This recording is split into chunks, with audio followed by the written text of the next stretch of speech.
I just want to point out, it's very apt that I put the mic on Jay because he never shuts up. Hey y'all, my name is Nat. I hope you're having a terrific day, and for this video we are going to be doing my first Booktuber recommends. Alright, before I get into anything bookish, make sure to hit like and subscribe down below, as well as tell me in the comments what is a book that you were recommended by a booktuber that you absolutely loved. Alright, so this is an idea I've had for a video for quite some time, but basically getting recommendations from a booktuber specifically for me. I ended up doing this with 𝗖cie frizzle, absolutely adore her, recommend her channel so much. I'll put a link to her in the cards up above, as well as in the description down below. She and I ended up swapping about 6 recs. From that, we each read 3 and are going to be vlogging them. I'm so excited for this. So 𝗖cie is incredibly cool and sent me this full page with little scratch offs on them and everything. I believe she said this is actually a benefit she does for her Patreon, so a little bit of a plug there that you get personalized recommendations, and she actually takes the time to create a little scratch off for you. It makes it so much more fun. Of these 6, I will say there was 1 or 2 that I had my suspicions as to what the book could be. Very excited for the 3 that I went with, especially this first one, A Study in Drowning by Reid, because it's on my 10 books for 2024. So obviously I wanted to get to this. I'm also incredibly glad that 𝗖cie loved this one because she read The Wolf and the Woodsman off of my recommendation and also really enjoyed it. So hopefully, since she really liked this, that'll mean I really like it. This is Reid's first YA book, and is specifically following this young woman, Effie, who for all of her life has had visions of this fairy king, a character from her favorite novel. Now, as an adult, she would love to be in the literature college, but of course her society doesn't believe women are highbrow enough to actually discuss or write literature. Rather, her next option was for the architectural college, which she has not really been loving. But she does find an opportunity to try and go renovate the house of her favorite author. She ends up entering this contest and winning, but of course once she gets there, she learns that there is a snobby literature student who is currently working to prove that her favorite author is a fraud. I cannot wait. First off, bookish books always tend to work very well for me. I love the themes that Reid weaves into their stories, so I'm very excited to see some of those here, on top of the fact that this has a light academia feel, which I do tend to enjoy. I mean, come on. Enemies to lovers romance? Are we surprised I'm excited for that? No, not at all. Next up is one that has sort of been on like thinking about it TBR. I never officially marked it onto my want to read list, but I keep hearing things about it and they keep intriguing me. So this book has been floating around in my mind. This officially was the push I needed to make that decision and put it on my list. The Dead Romantics by Ashley Poston. So this one is a romance book where we're following a woman who can actually see ghosts. And recently, unfortunately, her father has passed. She returns home, but ends up running into her now deceased editor's ghost. Oh, and the last time they saw each other, they made out. And on top of all of that, she is also a romance author who unfortunately no longer believes in romance. I have heard fairly mixed things on this book. Some people really love it and some people don't. I am really interested to see how the ghost element goes. I did enjoy the last book I read by Ashley Poston, but it was also a YA fantasy, and I don't really know how comparable it is to this. Finally, this last one, I will be completely honest, I am most nervous for it because this has an anti-buzzword for me. What? 𝗖cie thinks I'm gonna like it, and I have heard a lot of positive things on it, so we're gonna take the jump. Emily Wilde's Encyclopedia of Faeries by Fawcett. I more mean fairies in like the romantic-y sense, whereas I do think these are more fairies of the classic folklore variety, and that does work for me a little bit better. In this, we are following Emily Wilde, who is actively working to write an Encyclopedia of Faeries and is going on a research trip to try and find any information she can about this really rare fairy. But whilst there, unfortunately, ends up running into her academic rival, Wendell Bamblebee. And unfortunately for her, Wendell is insanely charming. He could sell snow to an Inuit. Emily is a little more awkward, a little less good with people. She doesn't read social cues super great. So unfortunately, the two of them end up being reliant on each other for their research trips to ensure that things go over as smooth and as strongly as possible. We'll find out. Like I said, this one was kind of like an anti-TBR for me, but I'm really interested to see how it goes. But we'll find out together. So on that note, I will officially talk to you guys again when I've started into one of these 3 books.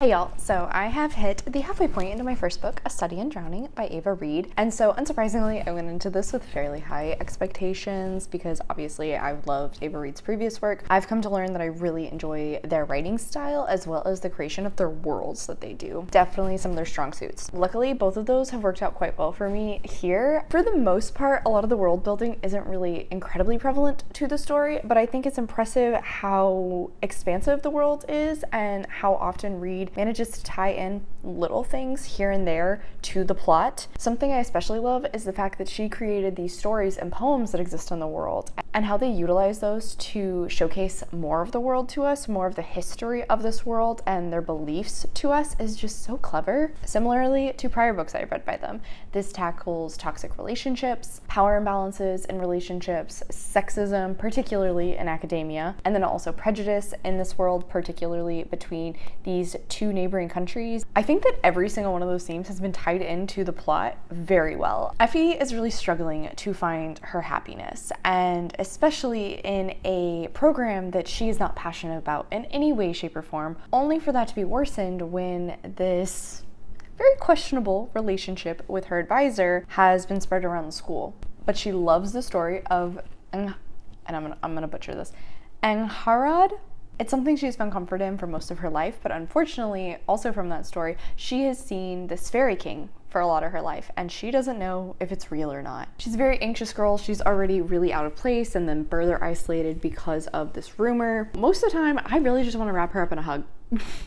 If I'm being honest. As the plot has progressed forward and she is starting to work with Poston to try and figure out whether or not this author actually is responsible for their work, I really love seeing Effie's tumultuous feelings about this and seeing the impact of that knowledge on her and her experience with the book, her memories of the book, because it is such a comfort thing for her. And it is a story that she has found a lot of strength in. So she, for example, doesn't understand how this author possibly could actually be a misogynist when he has written such a strong female character. She really does her best to remain impartial and try to look at these critiques with a academic mindset, but she has such a hard time separating her feelings from the situation. And given the impact this book has had on her, it makes perfect sense. On the opposite side with Poston, I do think he's a very good foil to 𝗖cie as a character. It makes sense that they butt heads from the get-go, and Reid actually lays the groundwork for that before they even meet, which I thought was very clever. He's really academic based and pretty aloof, but he does have charming elements to his personality. I do, however, wish there was a little bit more characterization around him, I will say. He comes from the opposing land that 𝗖cie is from, which she uses against him oftentimes when they are disagreeing or arguing because she can't think of any valid points in retaliation to his comments. And obviously, this is her favorite author. This is her favorite work. That upsets her. I will say I'm not a big fan of how that has been mentioned because 𝗖cie actively comments. She doesn't want to be a bigot. She does not believe these things, but she is still throwing them in his face when she can't come up with a valid argument. And I don't know, I don't really like that. I think I would have actually preferred it if maybe 𝗖cie was in fact prejudiced and then she grows from that while Poston and her relationship improves. However, though, I do love that Poston is so soft and sweet and kind to 𝗖cie whenever she is unstable, when she is really uncomfortable. He is the one to kind of calm her down and bring her a bit of ease. And yet, at the same time, she is so unsure of how to react to this because lately all of her experiences with men are so incredibly negative and so tied into her appeal as a woman and as a sex object. Unfortunately, another thing I'm not really the biggest fan of in this thus far is the fact that, like I mentioned, 𝗖cie has been seeing this fairy king since she was a child, and she has told the people in her life that this is a thing, and they treat it as a hallucination and get her on medication. I just feel like that element is a little bit too much. There's so much going on in this book that I don't think that's really necessary, and the impact that has had on her relationship with her mother was really necessary. I do think questioning whether the fairy king is real or not, especially on this estate, still like that, still think that could be included in the mystery. But as far as 𝗖cie having a history of hallucinations, I don't think that's really needed. She could be seeing the fairy king on the estate and questioning whether this is real or not in this context alone and still be unsure of whether or not she should share her thoughts to Poston. The gothic vibes though in this are just so freaking good. It's definitely reminding me of Rebecca or like Wuthering Heights. Also the mystery element, I am all over it. There have been a few scenes that are very heart-racing and uncomfortable, particularly when Effie is around men that have power in their relationship. I will applaud Reid's writing in that regard. It's so dang good. I don't know if I will quite love this as much as The Wolf and the Woodsman, just because of some of the critiques I mentioned, but I am really liking this, and I totally can see myself giving this a high 4-star.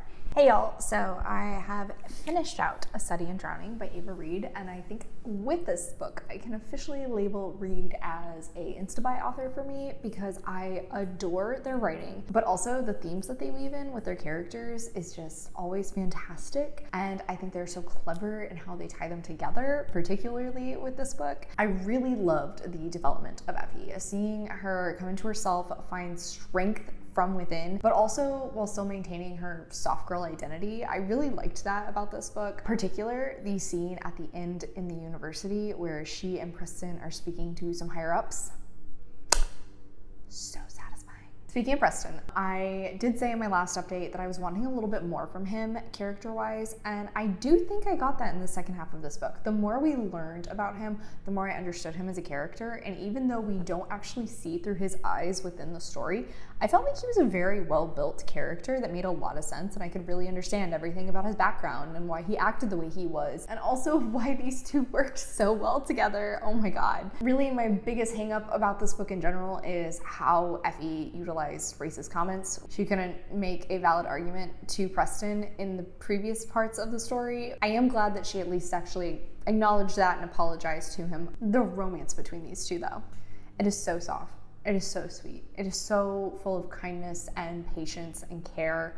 It was really the opposite of so many other experiences Effie has had with men, and she just didn't know how to respond to that a lot. But it also just made Poston stand out all the more. God, it just made me swoon for him so hard, I will admit. I really loved the little scenes that we got between these two where they're starting to open up to one another, where they're talking about their backgrounds. Those scenes in particular were both so freaking sweet, so happy, but also so heart-wrenching, and I think the balance between that was just fantastically done. Their relationship felt like the beginning of young love, and that is something that we know Effie has not experienced previously, and so it just made me so happy that she was finally able to have that. I did mention in my previous update that I wasn't the biggest fan of Effie's hallucinations and how that was being handled, the fact that she was being medicated for those, and the effect that has had on her relationship with her mom.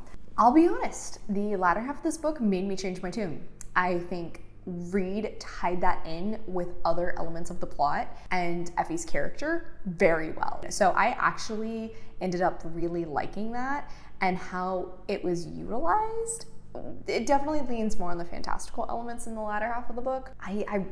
I was surprised that I ended up actually enjoying it. I also do want to say I did guess the reveal that took place. I'm not going to knock this book because of it, seeing as how I think it made perfect sense. It tied in with the themes being presented very well. I actually really enjoyed how it was handled and the discussions that came about off of that. But I guess as far as a fantastical mystery, it wasn't super shocking. Even so, I really enjoyed this. I'm so glad I got to this. 4.5 stars.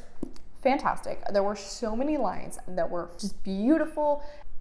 So good. So good. Thank you, Chloe, for giving me the excuse to read this book.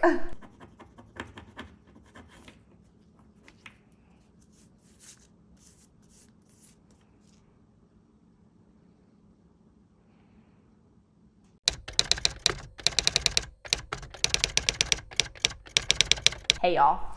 So this is gonna be one of those rants about a fairly popular book, just forewarning, because I am not a fan of Emily Wilde. Actually, I made the decision to DNF this, unfortunately. And it's actually not because of the Faeries, I will say. I was a little nervous about the Faeries, but no. The thing that made me put this down is Wendell Bumblebee. I do not like him. I do not care for him. And if that was okay, if I wasn't supposed to like him, that'd be cool. But he's supposed to be the love interest in this book. I feel so strongly about him that I don't think I could ever see him as a love interest. Not only is his name ridiculous, but he is also a complete and utter ass, which is a very hard line for me when it comes to romance books, because once that happens, I know I'm not going to care about the romance. And yes, this is a fantasy, but like literally the second aspect of the series is it's a romance story about Emily Wilde and Wendell. Emily is off by herself in a rural village trying to investigate this very rare fairy, right? And Wendell knows what she's doing. She actually arrives there and finds a letter from him. Emily goes on to explain that he is her academic rival, though he thinks they're actually like best friends, which, you know, I could be into that. I could think that would be a lot of fun, because Emily is very autistic coded in how she's presented. She doesn't do the best with social cues. She kind of has a hard time communicating what she actually means with people or what other people actually mean. So unfortunately, she comes across a bit rude or oversteps her bounds sometimes. I actually really liked Emily as a character. If Wendell didn't exist, I probably would have continued reading this, but he ends up showing up at Emily's accommodations. But not just him, also two of his students, and basically is like, oh, we're gonna help you with this investigating and this research you're doing. No forewarning at all. So okay, right out of the get-go, rude, not a big fan. However, that situation is then played off as being funny because he also shows up right at the same time that a bunch of sheep have gotten into the house she's staying in. They trample over Wendell, he makes a bunch of jokes, and then basically forces his students to clean up everything. He then goes on to charm the host, and it's showcased to us that clearly this host knew he was coming, but Emily did not, which again, rude. They exchange all these pleasantries. He makes a bunch of offers for these really kind gestures to thank the host for doing these things, and the host insists that's not necessary, you really don't have to. And then after that man leaves, Bumblebee then tells Emily he had no plans of following through on any of that in the first place, which just left a sour taste in my mouth. Why bother? Maybe it's because my love language is acts of service, but why offer to cook this elaborate meal if you literally don't know how to cook? So already, terrible introduction, really bad starting off point. But it only gets worse, and when Emily is frustrated that he has inserted himself into her research trip, he basically holds over her head the fact that he is supposed to write the introduction for her encyclopedia. Bit of a dick move. Then he utilizes his standing as a speaker at an upcoming conference to get Emily to let him stay so that she can go with him to be a speaker and present their findings, and that'll, you know, help her make a bigger name for herself and her encyclopedia. It'd be one thing if they came to this decision together, or if it felt like he was actually offering this out of the kindness of his heart, but it doesn't. It just seems like he's manipulating her to get what he wants. He also infantilizes her when it comes to the fact that she's not great about reading people and, you know, her communication skills. Not a fan of that. Then on the first day of actual research, he accosts a fairy that Emily has tried to build a bit of a repertoire with, and basically asks him a bunch of questions as well as scares him. Not helpful. Then, when Emily stumbles upon him just lazing around, she, in my opinion, rightfully chews him out for doing so. He insisted on being allowed here. He inserted himself into this trip. I'd be mad too if he's just doing nothing and letting his students do everything. The next day, he does actually take some initiative and goes to try to re-interview a changeling child that Emily spoke with the previous day. But once he comes back and she asks, hey, like, where were you? What were you doing? He gets mad at her for questioning him, and then he gets even angrier because she didn't forewarn him about the changeling and explain what happened the previous day. Dude, maybe you should have asked. You're supposed to be co-researchers, essentially. Why don't you treat this as such? And I don't know, ask for her notes. Go through the specifics of the interview with her. Apparently those are just too crazy of concepts, and I don't think he actually knows how to take responsibility. Yeah, I don't care that he's pretty. I don't give a shit about the fact that, ooh, maybe he's a fairy or like related to the fairies in some way. Don't care. I've dealt with too many guys like this whilst working and going to school in male-dominated fields. Yeah, no, I will never see him as a romantic interest, and that is enough for me to put this down and not return to it. Sorry about that little rant. If you really loved this book, I'm so happy for you. Maybe the writing around Bumblebee gets better, or maybe once Emily puts him in his place, he gets better. I don't know. But I know myself, and I'm not going to be able to move past this introduction to the character. So, unfortunately, didn't work out for me, but not in the way I was expecting. I'll say that. So, you know, that was a surprise.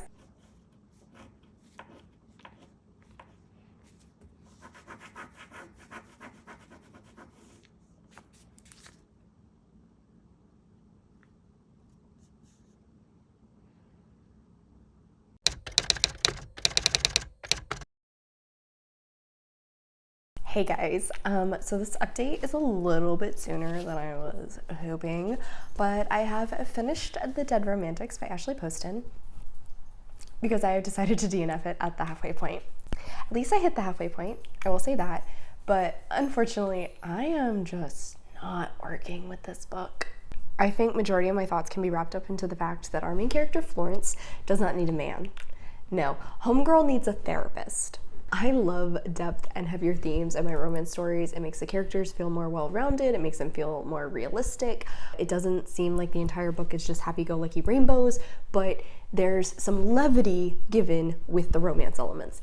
However, this doesn't feel like a romance book. It is so sad. And I also just do not feel interested in the romance between the main characters at all. I mean, again, I'm halfway into this and I feel nothing for a romance developing between Ben and Florence, nothing at all. Honestly, Ben had very little personality apart from the fact that he is a giant, of course. They also have their first kiss out of nowhere when literally earlier on the page I had written, red flag, honey, you don't need a man, you need a therapist, and 3 lines later she is pulling him into a kiss and you can literally say, honey, no.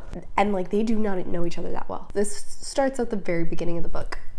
Bad call, bad call. So that just made me insanely uncomfortable. And then once he's a ghost, I just didn't really feel a lot of chemistry between the two of them. I think they had some funny moments, a lot of joking, flirting. There was a single moment where there was a scene in which Ben is kind of reminiscing about how his life has been, and it's very serious. And I felt like this was a chance to finally see some real grown-up connection between them, only for it to be undercut when Florence cracks a joke about being eternally single. On that note, I will admit the fact that the comedy in this is peak millennial humor. Florence very much reminds me of a Jessica Day character, which I can definitely see those elements getting on people's nerves. Personally, I tend to enjoy that sort of stuff, but I'm also aware that like it does date the story. I mean, you can see like the most colors I have are yellow because I was actively cackling at a few scenes. And yet this book was so sad. I knew going into this that Florence's father passed away, and so there was this one scene that was very heartfelt where she is reminiscing about a lot of the positive experiences she had with her dad, some go-to memories she thinks back on, and that brought a tear in my eye. I thought that was very sweet, also being heart-wrenching. But it's genuinely impressive how often things are brought back to the line, and dad's dead. That line is repeated ad nauseum. We also see that Florence's father had these really outlandish things he wants at his funeral, and she decides to take it upon herself to make all of these happen by herself. Insists she doesn't need help, but she's also so bitter that nobody is willing to help her. It's just really frustrating to watch. Nobody's lending you a hand because you keep telling everybody you have it covered. You're good. You don't need any help. Of course they're gonna stop offering. Florence has this weird relationship with the small town she lived in. She very much enjoys the town itself, but at the same time, she also ran away when she was 18 and never returned. Literally the only reason she really still has a relationship with her family is because they travel to see her in New York City, which honestly, if I was in their shoes, I'd be pissed because New York's expensive. The ability she has to see ghosts basically caused a big stir when she was 13, and she is 28, having never gotten over this. So once again, gonna reinforce the fact that girl needs therapy. She also weirdly manages to feel like the perfect representation of the oldest sibling who, you know, is the leader, is very headstrong, like they can do everything themselves, they take care of everybody else, whilst her family treats her like the baby. And it was so strange and just really grating to me. She also runs away from all of her problems constantly. And when her sister calls her out on this, she runs away from the confrontation. So that was a little ironic. Basically, I did not like the male love interest in the last book, and I do not like the female love interest in this book. I don't feel anything for the dude. Ben is Mayonnaise. Like, I don't really like him, but I mean, I'll take him if there's nothing else, I guess. And don't even get me started on the whole drama around the fact that she no longer believes in love because her ex-boyfriend screwed her over, and so now she's having a really hard time finishing her romance manuscript. First off, it felt ridiculous that she still hung up on this breakup a year later when, honestly, she should have been pissed. She shouldn't be sad about this relationship. She should be pissed off. And then when it comes to the manuscript, somehow Ben is like the only person who was making her stay true to the finishing date. Nobody calls her up on trying to get the rest of the manuscript. And I thought that was so weird. Ben's making it seem like this is a really big deal in the publishing company. Like, they do not have a choice. They have to start the official process on this one day. And yet, like, he dies and it's never heard about again. Honestly, that entire aspect of the plot felt really insignificant in the grand scheme of everything else going on. I think there was just too much going on in this, leaning a little too hard on the heavy topics for me to really be invested in the story as a romance, unfortunately. The very basic idea of this book is definitely up my alley. I totally understand why Chloe recommended it to me, but unfortunately it is one of those situations where like I just did not vibe with the character, and the writing here unfortunately didn't really work for me either. So yeah. And it doubly hurts because I had actually been annotating this to give it to my friend. I don't think she could read this. I think it's too heavy for her. If I'm being completely honest, I feel terrible that I DNF'd 2 of the books that Chloe directly recommended me. And if past Nat hadn't procrastinated on reading these books in the first place, I would try to read one of the other ones she recommended, but I need to get this video finished. So unfortunately that's not gonna happen. But I did want to talk about the 3 other books she did recommend to me because honestly, I am still excited to read them. They are definitely going on my TBR. Hopefully in the future, I will like those more. It's so weird that this video went like really good at the start and then just crashed. So first off, she recommended the first in the Hidden Legacy series by Ileana Andrews, Burn For Me. I know this is an author Chloe has read a lot from and she tends to really love her. It looks like it's following a detective who is trying to find a high-ranking magic user, and also that it's set in Houston. You know, I'm into this. Fantastical mystery, perfectly up my alley, and then from the cover I think you can imagine it definitely has some romantic elements to the story. So those 3 things together, very much understand why she recommended this to me. The next one is one that I actually really wanted to try, but I was having a really hard time getting my hands on it. Ancillary Justice by Ann Leckie. I've heard a lot of positive things about this one, and I am trying to get more interested in sci-fi books. Honestly, I'm just gonna read the summary because it's super short. On a remote, icy planet, the soldier known as Breck is drawing closer to completing her quest. Once she was the Justice of Torin, a colossal starship with an artificial intelligence seeking thousands of soldiers in the service of the Rock, the empire that conquered the galaxy. Now, an act of treachery has ripped it all away, leaving her with one fragile human body, unanswered questions, and a burning desire for vengeance. Definitely sounds so interesting to me. I'm going to be picking this one up in the future. I need to find it somewhere. I need to like actually probably go buy it is what I need to do. The last one, ironically, I actually added to my TBR from seeing her review, and then she directly recommended it to me, so it worked very well. I Am Not a Serial Killer by Dan Malls. If I remember correctly, this is a YA mystery story in which we're following a teenager who actually is a psychopath and is obsessed with serial killers, but he doesn't want to become one. He wants to catch one. He is determined not to become a killer.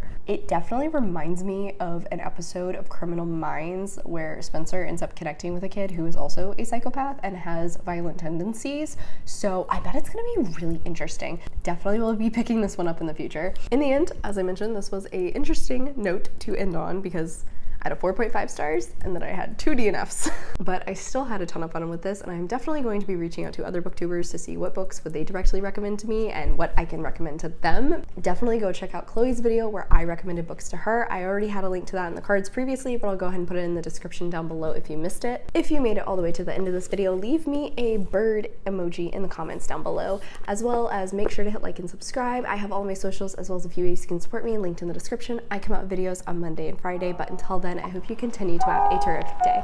Love you, bye!